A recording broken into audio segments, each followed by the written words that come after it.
بعض عناصر امن عمل کو سبوتاژ کرنے کی کوشش کر رہے ہیں۔ پاکستان امن دشمنوں کی سازشیں ناکام بنانے کے لیے آہنی دیوار کی طرح کھڑا ہے۔ وزیر اعظم شہباز شریف کی ایرانی صدر مسعود پزشکیان کے ہمراہ پریس کانفرنس، کہا کہ پاکستان اور ایران تاریخی اور تہذیبی طور پر جڑے ہوئے ہمسایہ ممالک ہیں۔ پاکستان مشکل وقت میں ایران کے ساتھ کھڑا ہے۔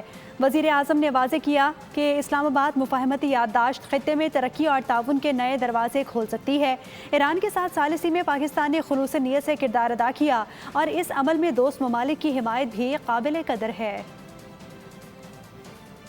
Brothers bound together by centuries of shared history, faith, culture and civilizational links, remains grateful to the Iranian leadership for reposing your abiding trust in Pakistan to initiate and mediate this peace process. Your Excellency, this progress simply couldn't have been achieved without the support and encouragement of many brotherly and friendly countries.